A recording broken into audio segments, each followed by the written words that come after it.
Bismillahirrahmanirrahim. Laqad kana lakum fi rasulillahi. Расында сендер үшін Алланы да, ақырет күнінде үміт еткендер, және Алланы көп еске алған кісілер үшін Алланың елшісінде көркем өнегелер бар.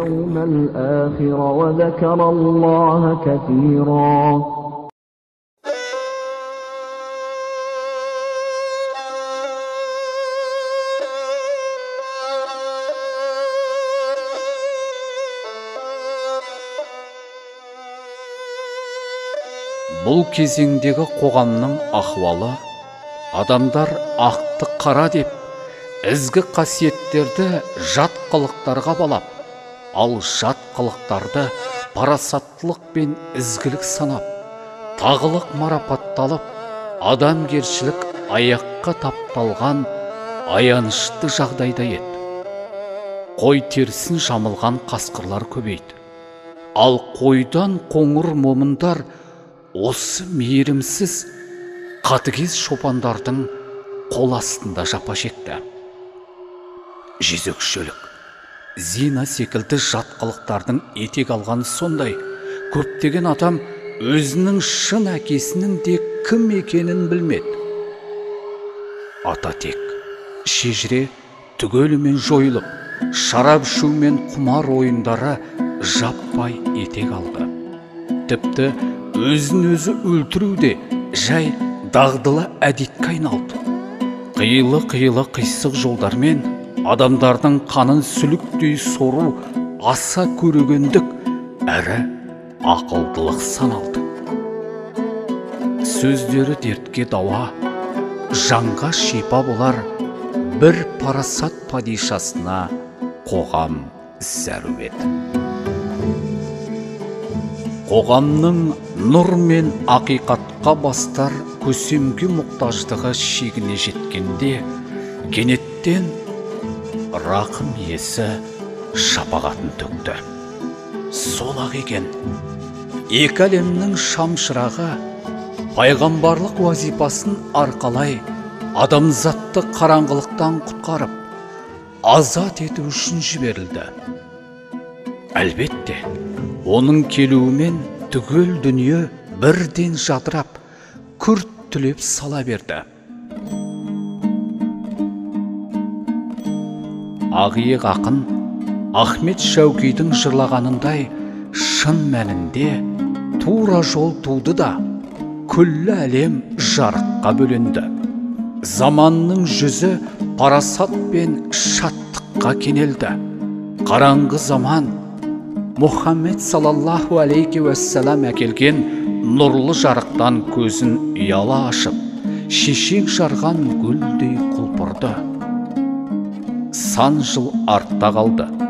Пайғамбарымыз Мәдинаға хижрат еткенде, Мәдина халқы оны өлеңдетіп, қошеметтеп қарсы алды. Уада төбесінен бізге ай туды. Әрбір дұға етуші дұға етіп, әрбір Алла жолына шақырушы адам баласын Аллаға шақырып жатқанда, бізге шүкір ету уәжіп болды. Пайғамбарымызға деген ыстық ықыластан, шынайы сезімнен туған осы өлеңді олар осылайша әнмен жеткізді. Әсем ән тек қала үстінде ғана қалықтап қоймай, сонау көгілдір көкке самғап көтеріліп жатты.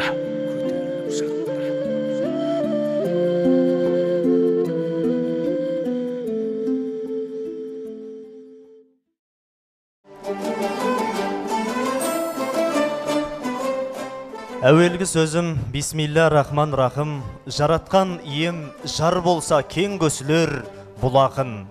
орындайын иншалла Мұхаммадтың сүннатын. Ассаламу алейкум жиналған жами жыратым. Бізге тура жол көрсетіп, көзімізді ақиқатқа ашқан Алла тағалаға сансыз мақтаулар болсын. Екі дүниенің сардары, сүйікті пайғамбарымыз Мұхаммед Мұстафаға Алланың игілігі мен сәлемі болсын. Мынау алмағайып заманда, күніне 40 құбылған қоғамда жан дүниемізді нұрландырып, жүрек көзімізді ашатын, рухымызды асқақтатып, кемелде көрікті ойларға жетелейтін рухани кешімізді бастауға рұқсат етіңіздер. Шығыстың әйгілі ғалымы Жалаладдин Руми теңіздің барлық суын ішіп тауысу мүмкін емес, бірақ құмарыңның қанғанынша, шөліңнің қанғанынша ішуге болады деген екен. Әрбір айтқан аталы сөзі, өнегелі өмірі, атан түйеге жүк болатын пайғамбарымыз Мұхаммед Мұстафа саллаллаху алейхи уәсәләмнің теңіздей терең болмысының бір тамшыдай ғана бөлігін баян қылып, бір адамның болсын тура жолға түсіп, Аллаға және оның елшісіне деген махаббатының артуына себеп болып жатсақ, бүгінгі игі мақсатымыздың орындалғаны. Әр жазушы сыйғызған ұлы арманын, түр-түрі бар оқитын шығарманың, қаншама том-том кітап оқыған мен кітаптардың ұлығы Құран кәрім. Сөздің төресі Құран, жолдардың төресі пайғамбарымыз салып кеткен сара жол. Бүгін көптен күткен қасиетті кешімізді Құран аяттарын оқумен бастауға рұқсат етіңіздер. Құранды Асадуллаев Махмуджан оқиды. أعوذ بالله من الشيطان الرجيم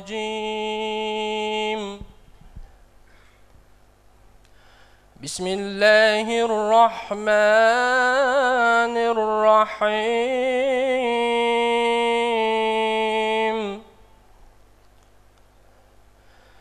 وإذ قال موسى لقومه يا قوم لم تؤذونني وقد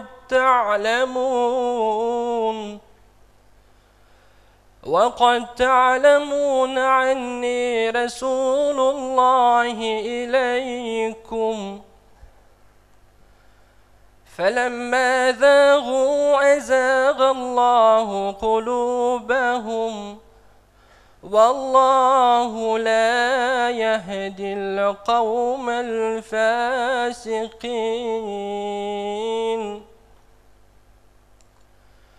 وإذ قال عيسى ابن مريم يا بني إسرائيل إني رسول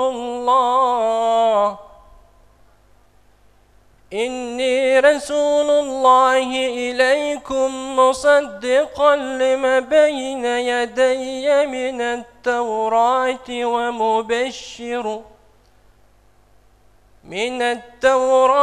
ومبشرا برسول يأتي من بعد اسمه أحمد فلما جاءهم بالبينات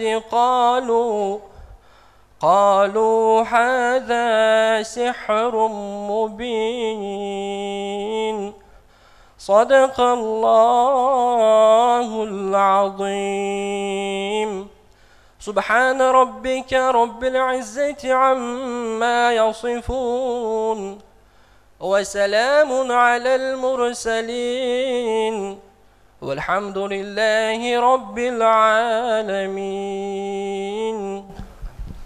اللهم صل على روح سيدنا محمد في الأرواح وعلى جسده في الأجساد وعلى قبره في القبور وعلى آله وصحبه وسلم اللهم أحسن عاقبتنا في الأمور كلها وأجرنا من خزي الدنيا وعذاب الآخرة اللهم أعيني على ذكرك وشكرك وحسن عبادتك وصلى الله تعالى على خير خلقه محمد وعلى آله وأصحابه أجمعين برحمتك يا أرحم الراحمين. Той жасамақ мәулітке бұрынғының сүннеті, құтты болсын мәулітің сенген оның үмбеті деп мәулітке келген ардақты ағайын, қымбатты жамағат. Қазақта бала жетім болмайды, қасында болса анасы, батыр жетім болмайды, ел жұрты оның панасы, халық жетім болмайды, басшысы болса данасы дейді. Қар жауса күрек болып, жел соқса тірек болатын елдің қамқоршы азаматтары, елдің асыл ағалары, бүгінгі кешіміздің қадірлі қонақтары, мерейлі мерекемізді ашып беру үшін Жамбыл облысы әкімінің орынбасары Орынбеков Бекболат Серікбекұлы ағамызды ортаға шақырайық. Құрметті мұсылман қауым, қадірлі жамағат, сіздерді адамзаттың ардақтысы болған Мұхаммед пайғамбардың туған айы Мәуліт мерекемісімен шын жүректен құттықтаймын. Өздеріңізге мәлім, бұл мерекені атап өтудің облысымызда өзіндік дәстүрі қалыптасқан. Осы айды атап өтудегі негізгі мақсат салауаттар айтып, ел бірлігін насихаттау, жастарға имандылық қағидаттарын түсіндіру, отан сүйгіштікке, бауырмалдыққа, адамгершілікке, ата-ананы құрметтеуге және түрлі теріс қылықтардан сақтануға шақыру. Қазіргі кезде облысымызда 11 конфессиядан тұратын 326 діни бірлестік пен филиалдар халыққа қызмет көрсетуде. Оның 281 мешіттер болса, 45-і христиандық бағыттары шіркеулер. Облысымыздың орталығы Тараз қаласында Хибатулли Тарази медресесі 2015 жылы алғашқы шәкірттерін білім ұясынан ұшырды. Бітірген шәкірттердің 5-еуі білім беру гранттарын иеленіп, Нұр Мүбарак Египет Ислам мәдениеті университетіне түссе, өзгесі облыс қала аумағындағы мешіттерге қызметке тағайындалып, еңбек жолдарын бастады.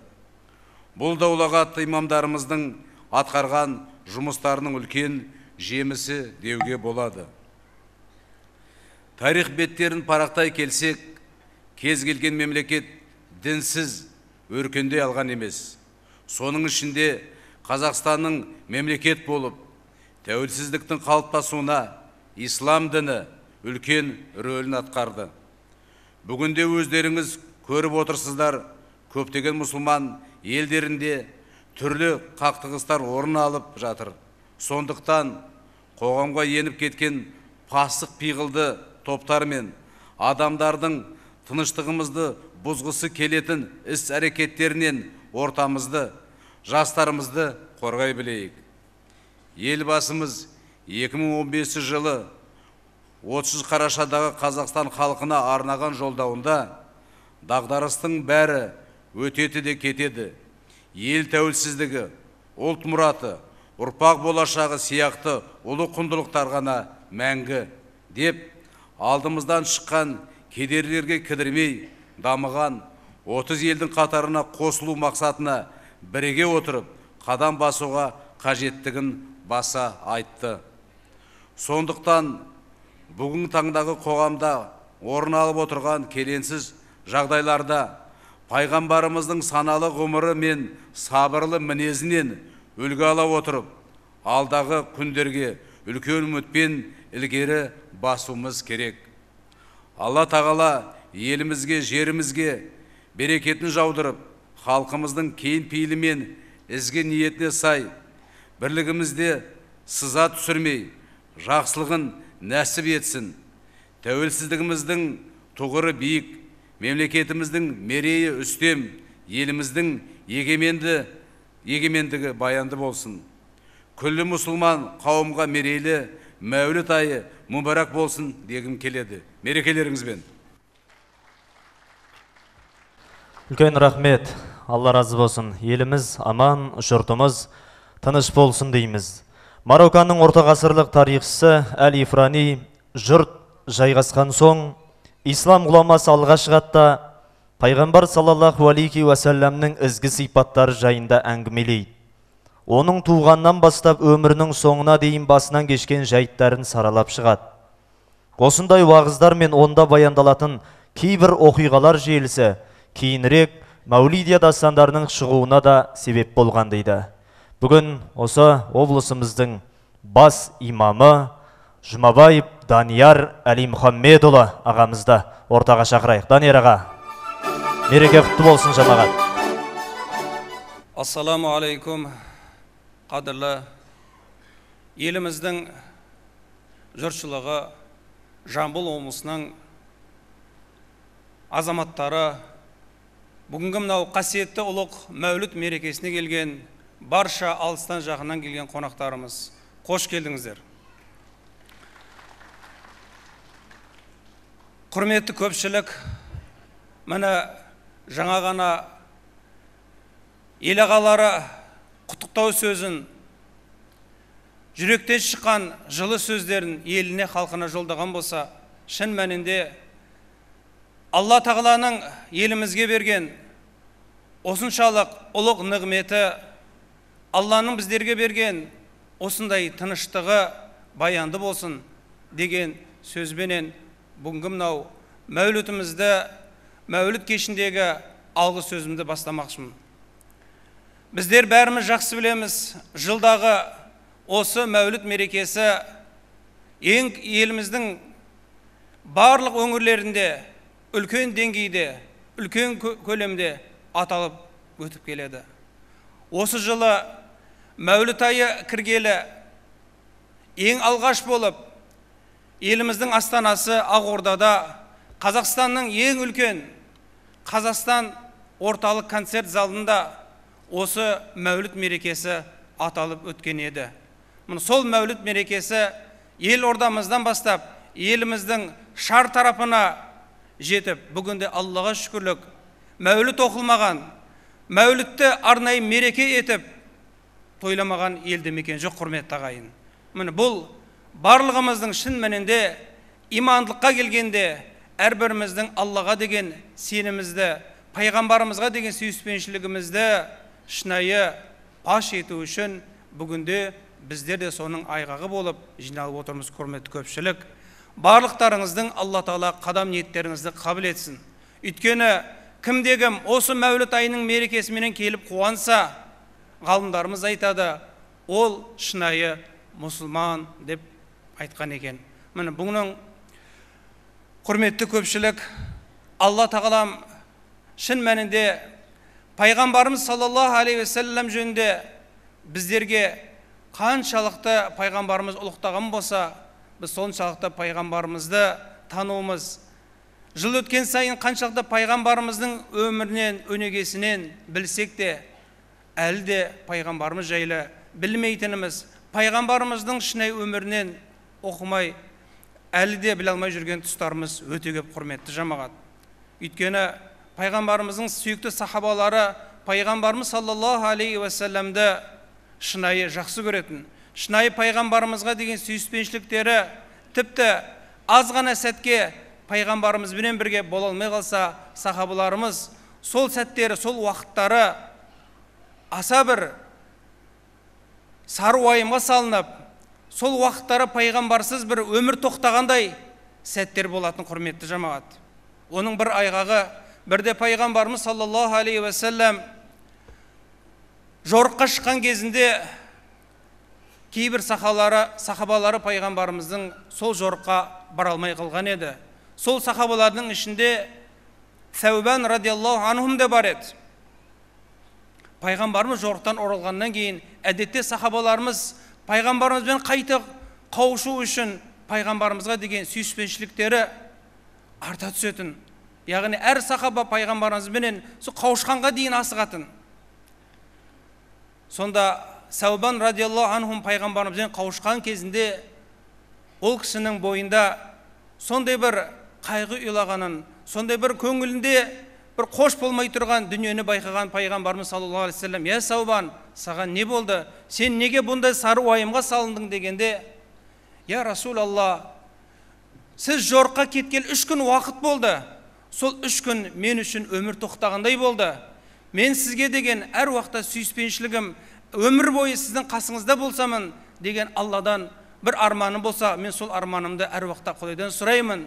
Бірақ менің бүгін осы 3 күннің ішінде Алла Субхану ва Таала жүрегіме салды. Ей Саубан, сен мейлі бұл тіршілікте пайғамбармен бірге боларсың, бір ахиретте пайғамбарлар ол Алланың ұлық дәрежесінде болады, жәннаттың ең ұлық мекенінде болады. Сен болсаң, жай адамдардың қатарында боласың деген ой келді. Сол ой бүгінде мені мазамды алып, орын таппай үлкен сары уайымға душар болдым. Я Расулалла дегенінде пайғамбарымыз саллаллаху алейхи вассалам мейірімділікпенен Саубан радиаллаху анхуға мына бір хадисті айтқан еді. Кім бұл дүниеде кімді жақсы көрсе, қияметте сонымен бірге болады деді. Яғни сен пайғамбарымызға деген құштарлығың, сүйіспеншілігің қаншалықты болса, иншалла қияметте де я Саубан, сен менімен бірге боласың деп пайғамбарымыз осындай сүйінші хабар айтқан еді. Міне біз пайғамбарымызды қаншалықты жақсы көрсек, пайғамбарымызға деген сүйіспеншілігімізді, сағынышымызды білдірсек, біз иншалла жаңа айтқанымыздай пайғамбарымыздың қияметте қолынан кәусар суын ішіп, пайғамбарымызбенен иншалла ұлық дәреже жәннатта бірге болады деген әрбіріміз үміттеміз, құрметті ағайын. Өйткені пайғамбарымыз саллаллаху алейхи вассаламға Алла Субхану ва Таала Али-Имранның мына бір аятында осын керемет етіп жеткізген. Құл ин кунтум тухиббуналлаха фаттабиуни юхбибукумуллаху ва яғфир лакум зунубакум. Ей Мұхаммед, оларға айтқың, үмбеттеріңе айтқың, егер де олар Алланы жақсы көреміз десе, саған ерісін, сонда Алла да оларды жақсы көріп, күнәларын кешіреді деген құрметті көпшілік. Міне бүгінгі өтіп жатқан іс шарамыз пайғамбарымызға деген сүйіспеншілік, пайғамбарымызға деген сағыныш. Мерекеміз құтты болсын ағайын. Жылдан жылға осы мәуліт мерекесі иншалла әрбіріңіздің шаңырақтарыңыз шаттық, береке әкелсін. Алла Таала иншалла келер жыл осындай мәуліттерге ел тыныштығында төрт көзіміз түгел амандықта жетуімізді Аллахым нәсіп етсін ағайын. Мәуліт құтты болсын. Үлкен рахмет. Әр сөзім артта қалар іздей болсын. Тойлауыл күмбірлеген біздей болсын. Қазақтың бір мықтысы Данияр ағам, осы елге иман болса, сіздей болсын деп жатырмыз. Алла тағала ел жұртымызға бақ береке, жақсылығын нәсіп етсін. Пайғамбарымызға жыр арнау дәстүрі оның көзі тірі кезінде де болған екен. Мысалы, Кағып бин Зухайр атты ақын оған Банат Суат атты поэмасын арнапты. Осы ақынға еліктеп көптеген шайырлар, ақындар өз өлең жолдарын арнап бағыштап отырған. Пайғамбарымызға жыр жолдаған біздің де ілгеріде өткен ақын бабаларымыз бар.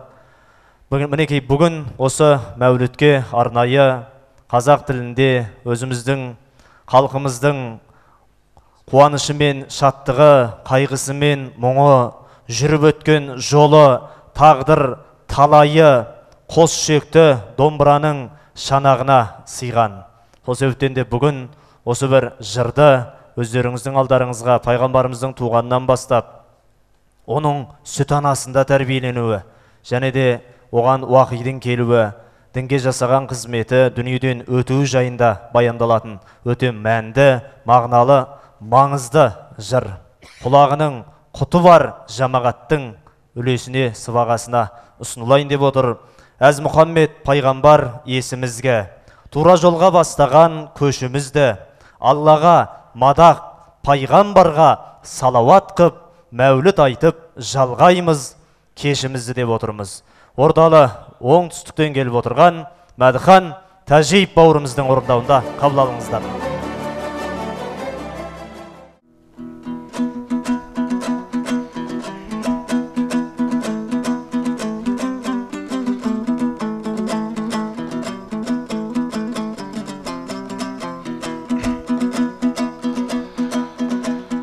Тілімнен өлең жауса қарша бұрап, айырар ақ қарасын ел саралап. Ассалаумағалейкум баршаңызға, бауырларым жүрмесің сау сәлемет.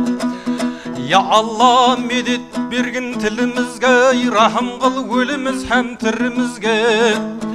Пайғамбар сиярынан сөз қозғайық, яжап бар қуат берген тілімізге.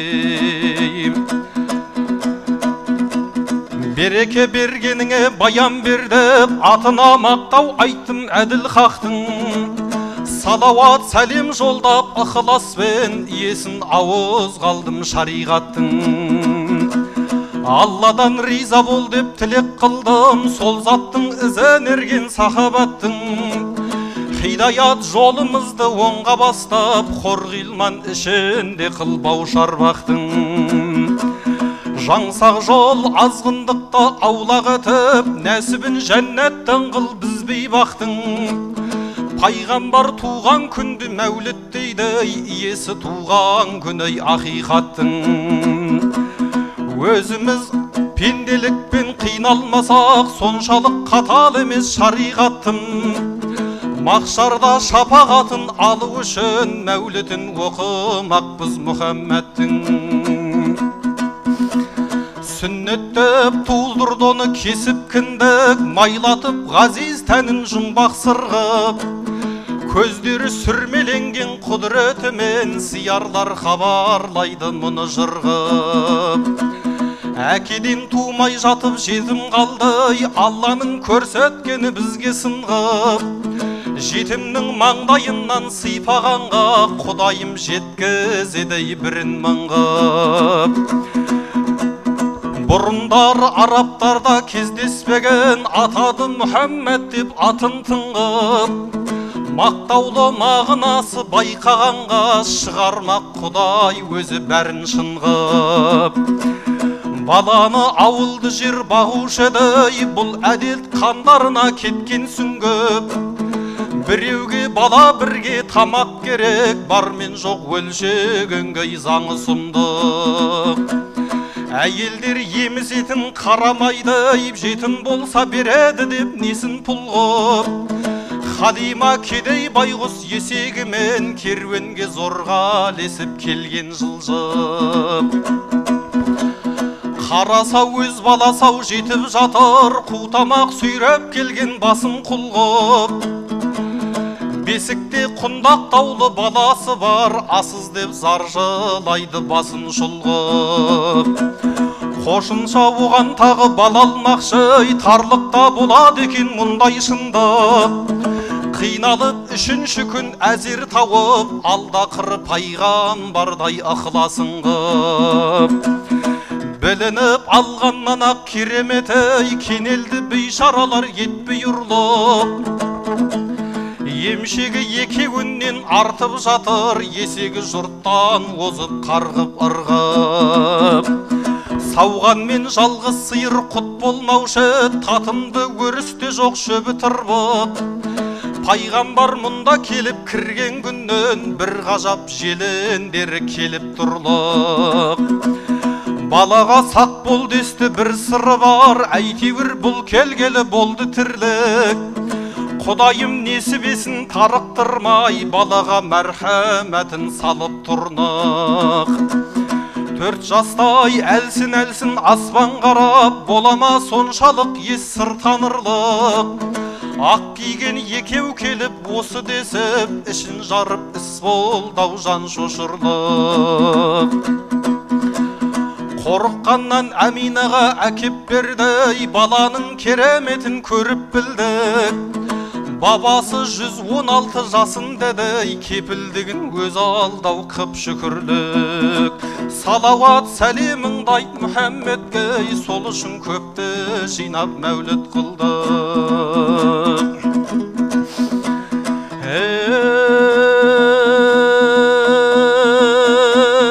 Кеміс жоқ пайғамбардың мінезінде, кеңдігі дүниенің бір өзінде. Жолдас туыс көршіден аянбайды, бар болса сұрағаны шын өзінде. Ұялшақ жомарт батыр әділ жұмсақ, ерекше жаралғандай түр көзінде. Жақсы істі жаны сүйіп жаратады, жақсы дос жинағаны кіл өзінде. Ұстаз алдың көрмеген кітап оқып, сөз таласып бармайда оқыр өзімге. Тәурат Інжіл сипаты баяндаған кітаптар көрсеткендей сын өзіндей. Әлемге рахмет етіп жіберілді, айрықша құрмет қылып бұл есімге. Осындай ғажап дінге қауым болып, арман не шапағатын тілесуге. Көрдің бей пайғамбардың қасиетін, естіген кісі ұғып басиетін. Салауат сәлеміңді айт, білгеніңше орындап қолдан келсе өсиетін. Пайғамбар 35-тен жасы кетті, тал бойын надандықтан қашық етті. Пұт пен тасқа жасынан бас ұрмаған, жемеген соған салған сасық етті.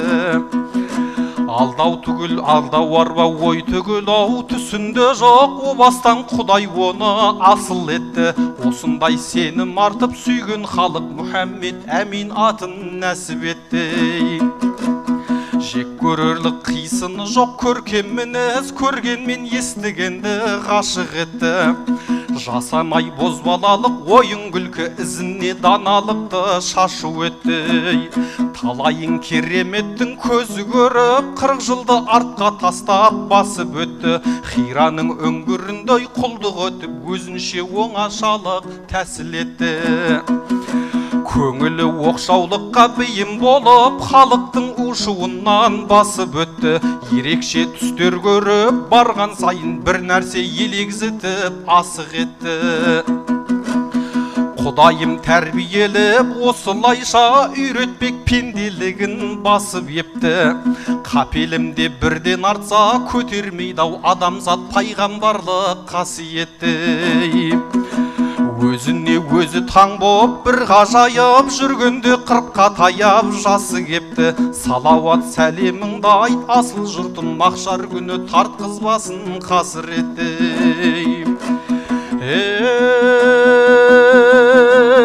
Үңгірден жатыр еді шығып бір күн қыздырып меңдет тау ұйқы шіркін. Алқымнан ала түсіп буындырып, бір нәрсе сол арада бұзды шырқын. Өкпеден мықтап сығып әл бермейді, босатты аз уақыттан соң біртін көрсетіп бір жазуды оқы деді. Таң болып әрі қорқып, бұл не бұл кім? Білмеймін деген еді, қайта сығып түсірді қара терге бермей ырқын. Босатып тағы айтқан ау иқра оқы, білмеймін деп еді қайта буды дүркін. Қайраттан қайран болмай қалды сасып, байқаса сауақсындау іші сыртын. Тынысты әзір алып, тер моншақтап, бәрібір пайдасы жоқ бұлқын жұлқын. Қырылдап ырзаласар халге бардай, қош бол деп туған елім, қайран жұртым. Осы кез есін жиып, көзін ашып, оқыған үн естілді тағы бір тың. Жазулы жасыл түсті орамалмен, құс көрді алатұғын көздің құртын. Естігені есінде жат боп қалды, ұмыт боп мал мен басы дүние құлқын. Мен Жәбірейіл періште деп дауыстады, сен Расулы Алланың болдың бұл күн. Баяндап Хадишаға бастан аяқ, куәм жоқ нанады кім не дер жұртың.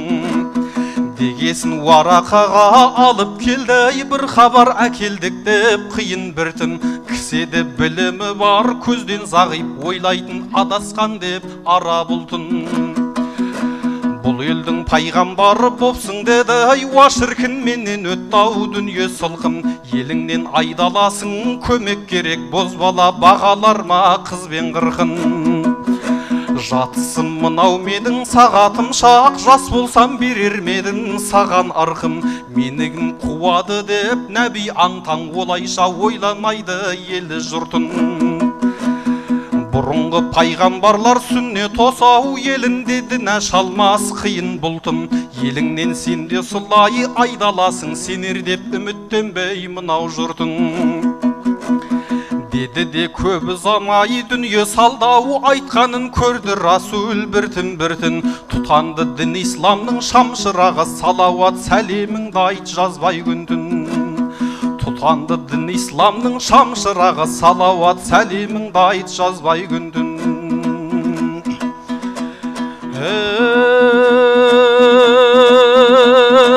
Раббының орындаған күш тәмірін, пайғамбар жасаған әр іс тағылым. небір қиын азапқа душар болдау таратам деп ең ауыр тұста дінін. Жақындары сол көзде жау боп шықты, ата діннен безді деп қыста бұлын. Қалауыңды алдағы діннен бастарт, күрмеуге келмейді деді қысқа жібің. Бәдір мен Хандақ Ухуд шайқасында сахабаның ажалда құшқанымың. Сонда дағы бәріне берілмеді, бәріне төзіп жаудың қыспағының. Таифқа барғанында таспен аттай таптың деп салтымыздан тысқарыдың. Сол кезде періштелер ашуландау, елшінің білмейдау деп еш қадірін. Қостауды бірақ қосып бұл қауымның, жоялық деді бірден түп тамырын. Сонда Расул олармен келіспеді, ашуына жеңдірмей күш сабырын. Пайғамбар екенімді білмейді олар деп сонда ел жүреттай іш бауырын. Ұрпақтары иманды болар бәлкім, бізді қуып шыққанмен тысқа бүгін. Деп Алладан кешірімін тілей берді, өзін өлім тілеген дұшпанының. Мейірім нұрға толып пәк жүрегі, адамзат атаулыға нұсқа бүгін. Шіркін әркім өзіне үлгі қылса, Мұхаммедтің осындай ұстанымын. Әмина Мұхаммеддей нар ұл тапты, нар ұлы тани білді әділ хақты. Жасаған 63 жыл ғұмырында ғаламда жарық нұрдың шамын жақты. Былық жайлап бұқсыған тас түнектен жарыққау алып шықтай қалың топты. 63-ке келгенде науқас меңдеп, денесі күннен күнге ауыр тартты. Қоштасып сонда барша үмметімен жадыраған жандарын жабырқатты. Айырылу ең сүйікті адамынан жандарына тибеді-ау ауыр қатты. Ұлы Раббым деп соғып алып жүрек, осылайша мәңгілік дамыл тапты. Қос дүние сардары Мұхаммедте міне осылай өлімнің дәмін татты. Ғаламға рахым нұрын шашалыпты, талайдың жүрек көзін ашалыпты. Үмметімен қоштасқан Мұхаммедтің ең ақырғы құтбасы жасалыпты. Мен біреуді ренжітсем кешірсін деп, өзі де басқалардай кеш алыпты. Кім Расул өлді десей басын алам деп, Омар көзін ыстық жасалыпты. Көңілі сенбегенмен өзекті жан, өмірден өтетіні рас анықты. Мәңгілік өлім дәмін татпайтұғын әзәли Алла ғана аса мықты. Жанына жаратқанды қылды қорған, дүниенің екенін білді жалған. Бар адам баласының бақыт үшін ғибратты талай істі тындыр алған. Барлығымыз жаңылмай жүрейік шай, Мұхаммед салып кеткен нұрлы жолдан. Уа бауырлар, жаңылмай жүрейік шай, Мұхаммед салып кеткен нұрлы жолдан.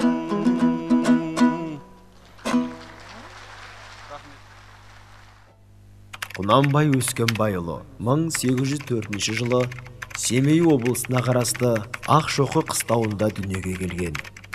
Көрнекті қайраткер, қарақылды қақ жарған би және өнегелі мұсылман. Әділ билік елді тезге салып, жөнге келтіреді деп білді. Барымтаға, ұрлыққа, дінбұзарлыққа, зинақорлыққа тыйым салды. Заманның ауқымын аңдып, ертеңін болжай білді. Құнанбайдың қоғамдық қызметіндегі игілікті қызметінің бірі оның оқу ағарту ісіне ерекше мән бергені. Меккеде уақып үй салып, пәтер ғып жаққан шырақты бір Құдайдың жолына малдай амай бұлапты. Абай.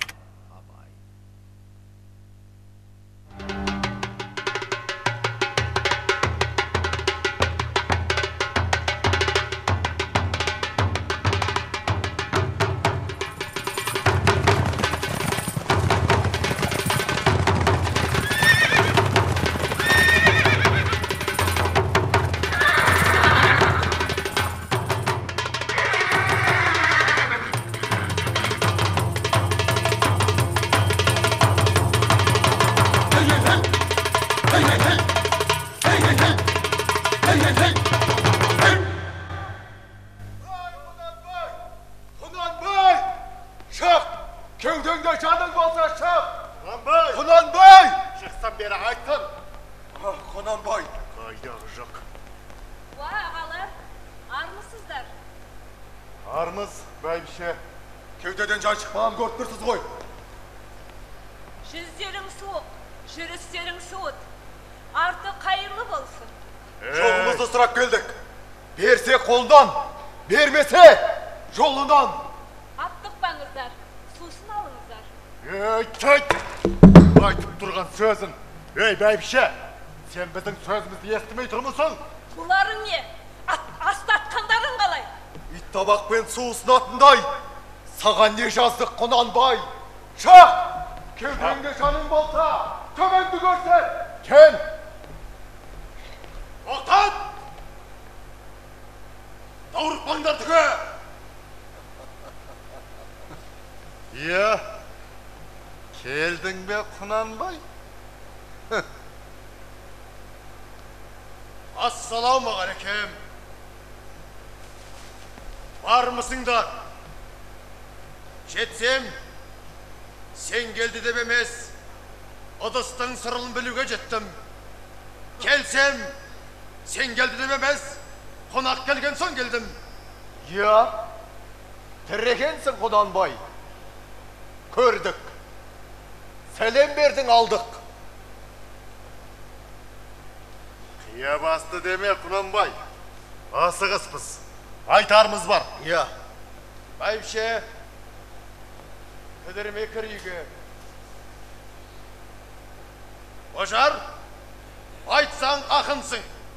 Söylesen şeşensin. Aytarın bolsa ayt. Kunanbay. Sen menin aramda kek жоқ. Ağa bolam desen şek жоқ. Bey boldun. Beyligine bağındık. Sultan boldun. Salgan salığınmen sabıldık. Bas kötermedik. Beyligine karşı şıkkandardı. Attık, şaptık. Olardan sıravı Kudaydan. Toxtamaz. Ustaqtanmay eri söyle. Bu sözde oşar aytsa jarasar. Sözді belme Kunanbay. Sen beylik aytkan кезде karşı geler boldu mu? Tapşılmay tыңда. Toxtamız aytsa халықтың sözü. Елдің мұңы. Елдің атындай сөйлейтіндей не құтықтың сені ожар? Sensin Kunanbay. Kolga тұсау, мойынға бұғау салдың. Түсінемісің? Қайыр сұрап жүрген күнің жоқ тоқтамас. Айтарың болса, бұрмаламай ашып айт. Тоқтамас. Ашып айт. Барлығын айт. Әркелмеп, жайып сал. Көрсін. Ашып айтсам, елден тыныштық кетті. Ата қоныс жерімізді қайтар өзімізге. Жыл өтіп, мал басы көбейіп, өріс тарылды. Көбейген малға ұрының қол емес, көзі түсті. Көзі түскен малды алды, сатты. Тоқтамас, ұрланған малың есебін оннан қайтардың. Бізге берген өрісінің құнында қымбат алғансың. Турасын айт. Айтсам, ана одыраңдаған орыстан құтылатын күн қайда?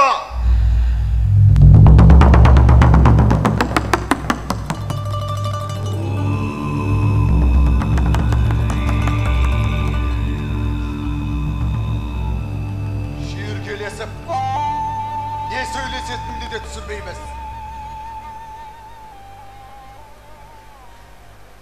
Орыстан әскер алдырып жатқаныңды қалай түсінеміз? Не үшін? Кім үшін? Олардан құтыла алмай отырғанда санын арттырғаныңа не жорық?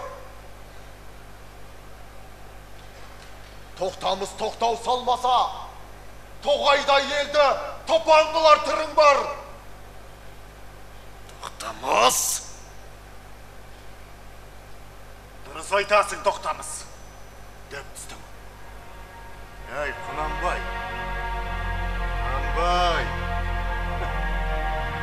Орыстан әскер алдырып не істемексің? Кімге қарсы соғыс ашпақшысың? Мал жайылымда. Мал емес. Орыс жайлар. Шұрайлы жердің иесі орыс.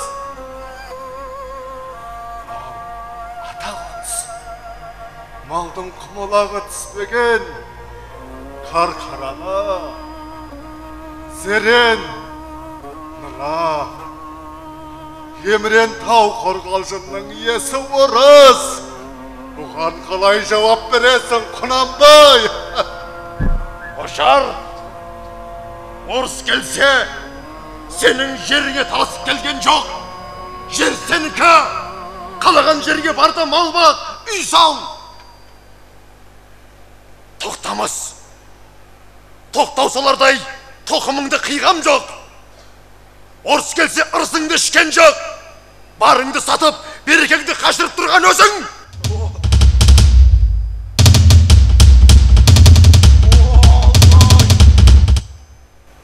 Ай, қарадай күй жақта уағыма. Берекеңді қашырып тұрған өзің деп.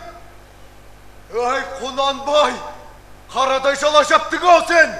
Құнанбай, шын сөз шынбайға батты ма? Құнанбай. Құнанбайды Құнанбай қылып тұрған сендер. Сол Құнанбайдың да бір құдайдың алдында пенде екенін ұмытпа.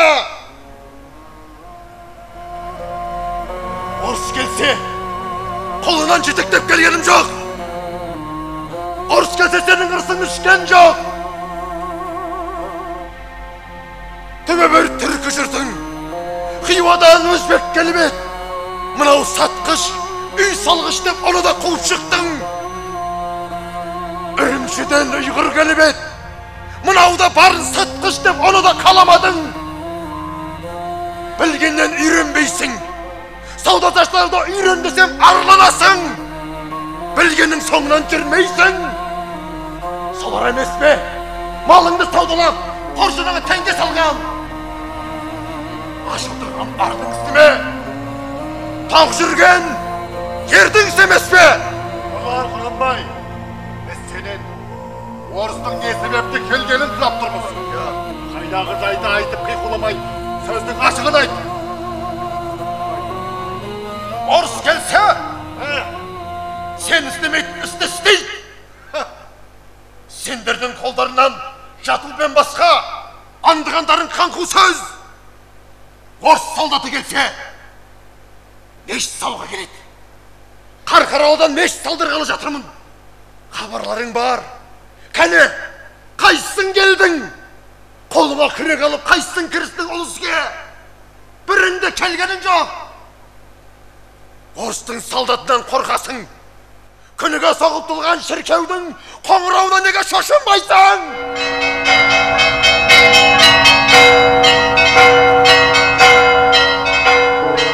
Орыс солдатын алдырсам, меш салдыру үшін алдырам. Меш салдырсам, Кейманы қазақтың баласы дінінен айырылмасын деп салдырам. Бізді орыстың табанына салып бермексің ғой, соны неге түсінбейсің? Олар тоғайды тонайды, бұлақты бұзат. Меш салдыратындай, Құдай бізден бұрылған жоқ. Дұрыс айтасың, тоқтамыз. Ей, Құнанбай, иман мына бізде де бар. Бізден әлі иман кеткен жоқ. Иә. Мешіт салдыру үшін ресурс неге керек? Ошар, орыс келсе, мешіт біткен соң кетеді. Мешіт қалады. Иман дейсің. Сол иманы бар сенде. Екі сүреден артық сүре білмейсің. Білетінің Фатиха, Ықылас. Оны да өлікке барғанда ғана оқисың. Өлікке сенің Құраның не керек? Өзіңе керек емес пе?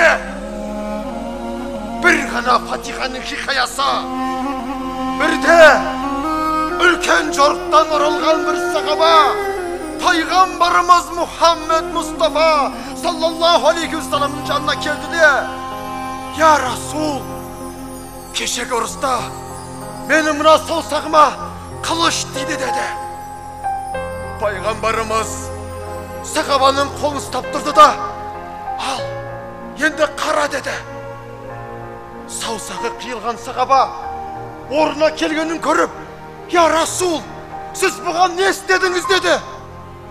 Peygamberimiz, men Fatiha süresini okudum dedi. Sonda әлгі sahaba, ya Rasul, бұл сүрені мен de білемін ғой дегенде, сақытып саусақ жерге түсті. Көрдің бе? Bir ғана сүренің қаншама құдіреті барын. Құранның әрбір сөзін ұғу үшін мешіт керек біздерге. Құнанбай, жақсы сөздер айтып жалтарма. Жоғымызды сұрасақ, өзің ұрладың деп дүре соқтырасың.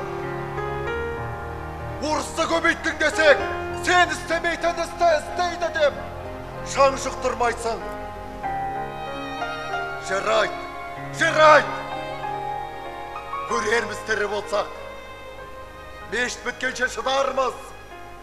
Мешіт біткен соң ана орыстарың кетпесе, даудың көкесін сол күні көресің, Құнанбай. Тоқтамыз!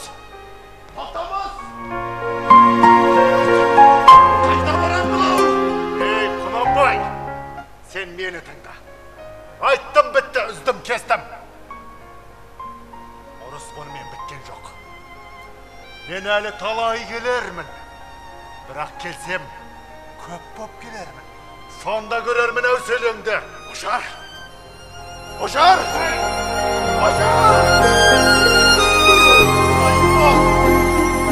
Ya Құдайым, ya Rabbim, sabır beri gör mаған. Özün sabır beri gör Allah'ım. Ақ болам десең, қарасын дейді. Қайда барат? Ойлары шолақ, тілдері шолақ, діні шорқақ. Күні ертең қайда бармақ? Қайда бармақ? Қамықпа сұлтаным, істің оңалар түрі бар. Іс қайданың алсын бәйше? Қараш, міне, көптен күткен хат келді. Жандарал жіберіпті. Жандарал? Иә. Жандарал деймісің? Бисмиллахиррахманиррахим. Естеймісің? Қараш бәйбіше! Жандарал Қарқаралдан мешіт салуға 100 орыс солдатын беретін болыпты. Мешітпен қоса медресе үй салуға рұқсат беріпті. Уа халқым, естеймісің? Қарқаралдан салынған мешіттің азанынан күлі қазақтың қала баласы оянатын болады. Уа жамағат, кел мешітке. Оқиым десең міне намаз, міне Құран. Кел, Алланы таны, пайғамбарды таныт.